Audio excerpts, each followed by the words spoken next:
मी traveller dad या Marathi YouTube चॅनलवर. तर आज आपण एक्सप्लोर करणार आहोत दिव्यागरचा हा बीच आणि सुवर्ण गणेश मंदिर. तर चला एक्सप्लोर करूया.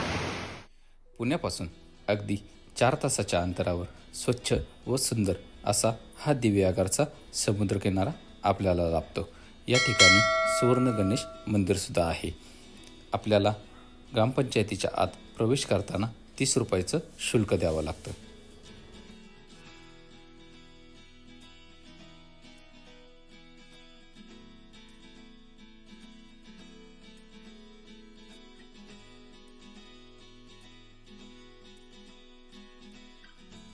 दिव्यागरपासून 10 ते 15 किलोमीटर अंतरावर एक कोंडिवली गाव आहे. हे गाव श्रीवर्धन व दिव्यागर या दोघांच्या मधोमध आहे. या ठिकाणचा समुद्रकिनारा अगदी सपाट आहे. दिव्यागरपासून ते कोंडिवली या गावापर्यंत जाणारा रस्ता हा आपल्याला अगदी समुद्राला लागूनच आहे. त्यामुळे येथून प्रवास करण्याची मजाच वेगळी.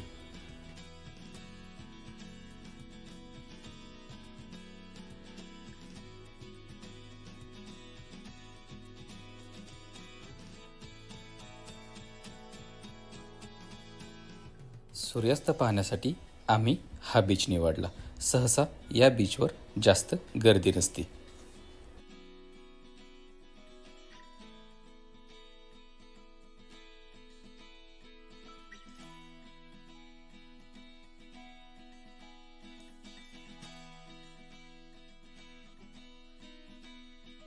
या किनाऱ्याला लागूनच येथील एका रहिवासी काकांचा स्टॉल होता.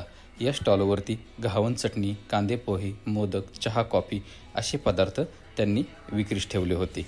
मग काय, आम्ही घावन चटणी व मोदकावर ताव मारला.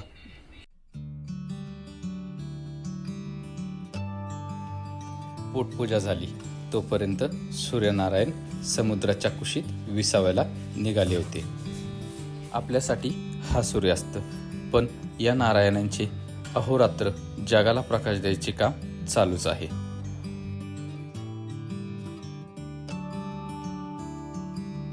सूर्यास्त पाहून झाल्याच्या नंतर आम्ही पोचलो आमच्या राहायच्या ठिकाणी. स्नेहा होमस्टे हा दिव्यागरमधील एक राहण्याचा उत्तम पर्याय आहे. या ठिकाणी आपल्याला राहण्यासोबत उत्तम जेवणाची सोयसुद्धा आहे.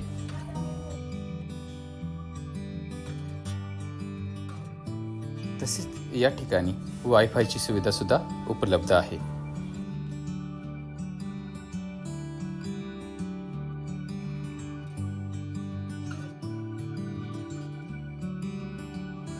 तर आपण इथलं किचन बघूया.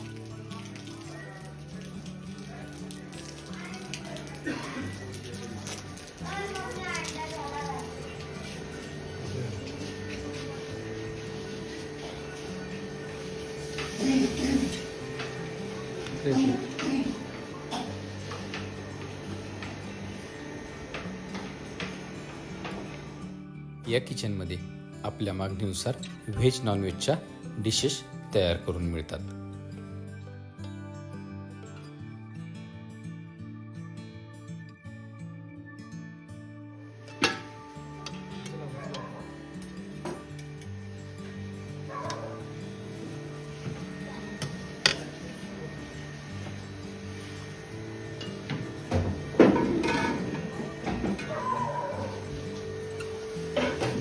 हे व्हेजवाल्यांसाठी आहे ना? हां, व्हेज थालीसाठी आहे.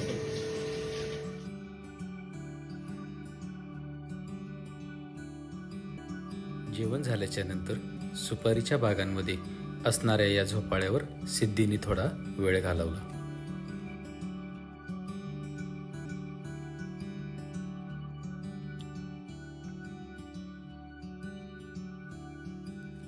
सकाळी उठल्यावर बाहेरचं वातावरण एकदम शांत होतं. पक्ष्यांची किलबिल चालू होती व ह्या नारळाच्या झाडांच्या मधून सूर्य वरती डोकावू लागला होता. मग काय, उठलो आणि सरळ समुद्रकिनारा गाठला. सिद्धीचं कालपासून टुमणं चालू होतं की पप्पा पाण्यात भिजायचे. एकदाचा तिला ह्या किनाऱ्यावर घेऊन आलो.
इथे आपल्याला बऱ्याचशा ॲक्टिव्हिटी पाहायला भेटतात.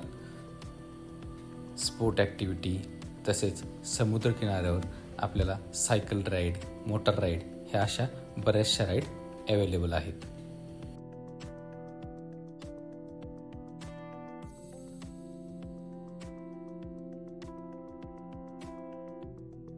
तसा हा किनारा पुण्यापासून अगदी जवळ, त्यामुळे शनिवार रविवारी पर्यटकांची बऱ्यापैकी गर्दी असते.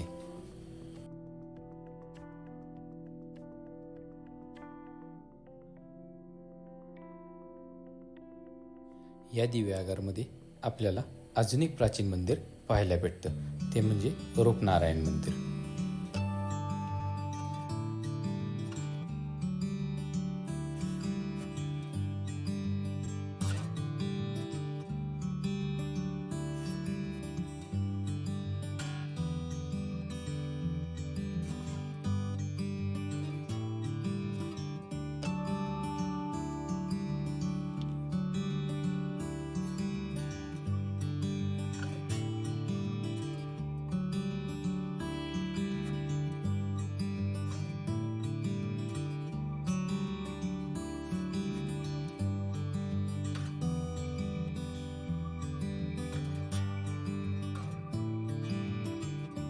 या मंदिराच्या आवारामध्ये दगडाने बांधलेली एक प्राचीन विहीर पाहायला भेटते.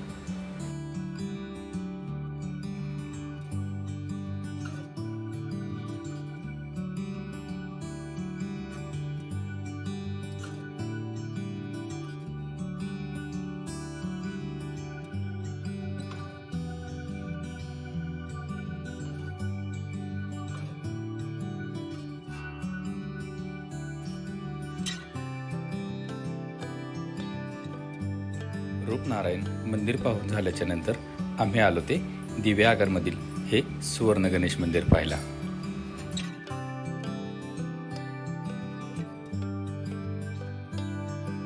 या मंदिराच्या आतमध्ये फोटो व व्हिडिओ शूटिंग काढण्यासाठी सक्त मनाई आहे, त्यामुळे आम्ही मंदिरातील गाभारा दाखवू शकत नाही. या गणेशाच्या चरणी नतमस्तक होऊन आम्ही निघालो परतीच्या प्रवासाकडे. तर मित्रांनो, हा व्हिडिओ तुम्हाला कसा वाटला ते आम्हाला कमेंटमध्ये सांगा. व्हिडिओला लाईक करा, शेअर करा, सबस्क्राईब करा. पुन्हा भेटूया एका नवीन ठिकाणी.